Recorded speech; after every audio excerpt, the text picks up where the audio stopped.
Bonjour à tous, bienvenue dans cette petite vidéo en 4-4-2 où on va clôturer les trades qu'on avait pris l'autre fois et on va essayer de voir un peu ce qui se passe sur le marché parce que c'est vachement intéressant.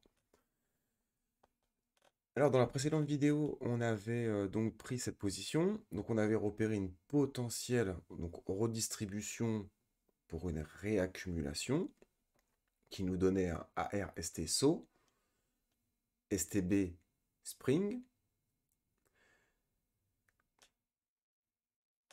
On a eu une réaction haussière qui peut faire penser à un spring, un retest. Et pourquoi pas repartir. Alors du coup, moi je suis rentré en position ici, c'est pas du tout un conseil d'investissement. Vraiment, vraiment, surtout pas, surtout que c'est possible que l'accumulation soit pas finie, parce qu'en fait, on s'aperçoit ici qu'on a créé vraiment un equal low, donc on a créé une zone de liquidité.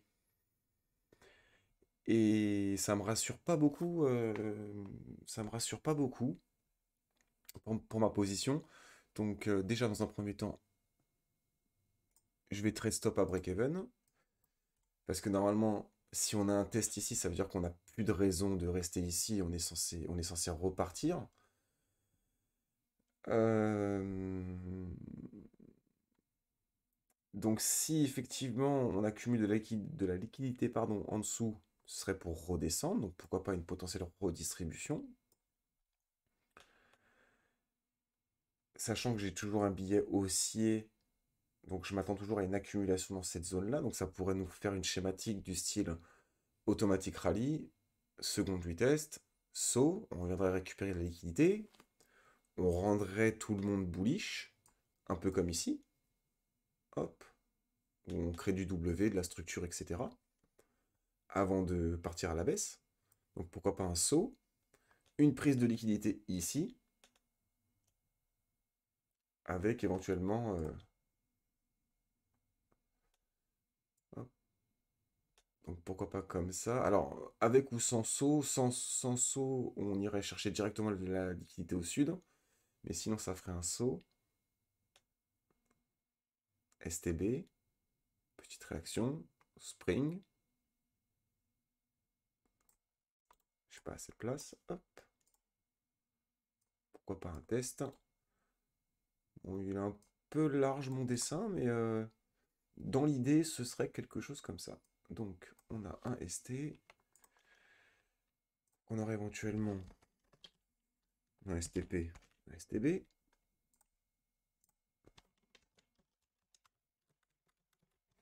et un Spring.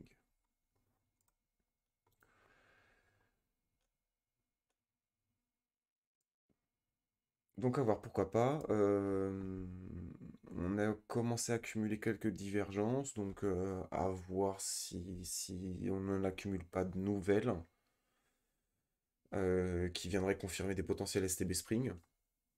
Parce qu'en général, les premières divergences sont rarement des bonnes divergences. Donc à voir.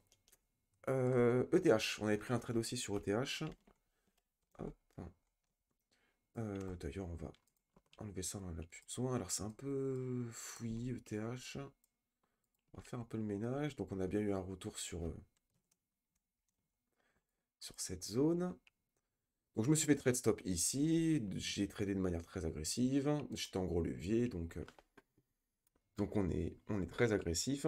On savait qu'on avait une potentielle réaccumulation ici. Donc on n'avait aucune raison de ne pas être agressif dans notre gestion de trade. C'est ma vision des choses. Je vous partage vraiment ma vision des choses. J'invite vraiment personne à trader comme je trade. Donc on avait une accumulation de liquidité ici, qu'on est naturellement venu chercher. Donc hop, c'est plus l'actualité.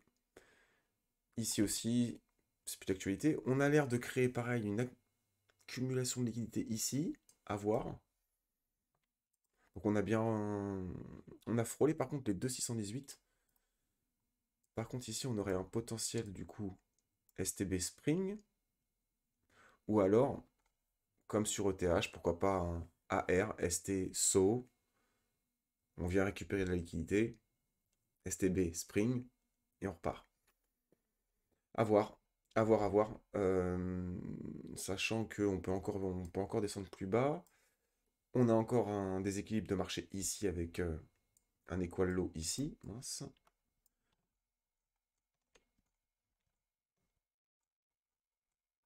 On voit qu'on a vraiment laissé de la liquidité ici. D'ailleurs, il est...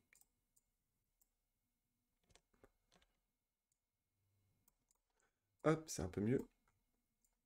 Donc du coup, c'est une zone où potentiellement le prix, j'attends que le prix revienne dessus. Quand? Je sais pas. Mais par contre, il y a très très forte chance qu'il revienne dessus. On a encore de la liquidité au-dessus d'ici. Donc on pourrait toujours être dans une tendance baissière aussi. Mais vu qu'il y a la rentrée, The Merge, tout ça, pourquoi pas provoquer une incitation acheteuse pour faire un bon vieux sell the news, pourquoi pas. Donc ça voudrait dire qu'on repartirait pour ensuite déglinguer tout le monde jusqu'à Noël, jusqu'au printemps, à voir. Par contre, il y a quelque chose de très intéressant sur le total market cap. On avait une zone de liquidité ici, même si on a fait... Ah, je l'avais pas vu. Alors, ça peut peut-être un peu changer la donne.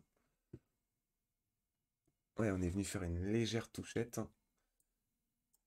Et par contre, on a laissé le déséquilibre. Donc oui, en tout cas, quoi qu'il arrive, on est quand même venu récupérer la liquidité. Donc, c'est ce qui a provoqué cette réaction. Est-ce que c'est un manque de place de la smart money qui avait besoin de liquidité pour repartir? Ou alors, est-ce que c'est un signe pour indiquer que le billet est baissier? Honnêtement, je suis pas sûr. Je suis pas sûr. C'est pour ça que même ici, j'ai pas une vision claire du marché. On est en plein milieu de range en plus. En général, c'est toujours les pires zones pour trader et avoir une vision claire des choses. Donc je pense que je vais probablement relativement peu trader. Je vais attendre d'avoir une vision un peu plus claire du marché. Je me répète un peu, mais c'est très important. Dernière chose, j'avais partagé... non, c'est pas ça. J'avais partagé un trade sur le BAT. Donc là, je m'étais servi comme exemple des divergences. Donc on a accumulé plein de divergences. Je pars du principe que c'est comme le RSI. À partir du moment où on croise la moyenne mobile, c'est qu'on valide la divergence. Donc première divergence, deuxième, etc. Donc on a enchaîné trois divergences. On a la troisième en haut. Et une énorme ici, une quatrième. Donc du coup, qui a... Ici, on a le prix qui monte. L'indicateur qui descend. C'est quasiment pareil sur le RSI.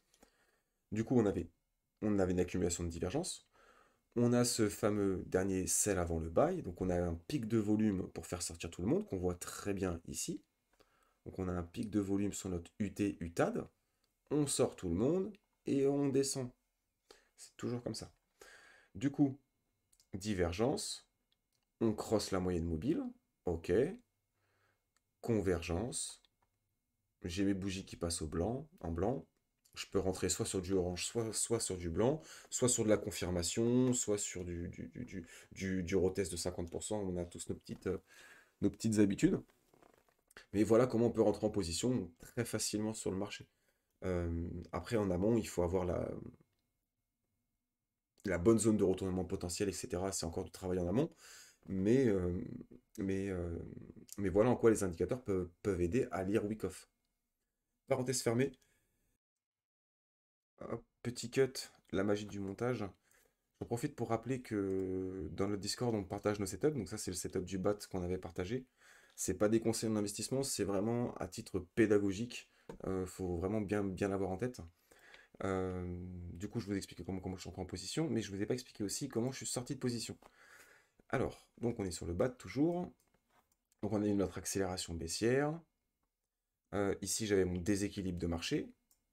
Donc je sais que ce déséquilibre pardon, doit être comblé. Donc, réaction haussière.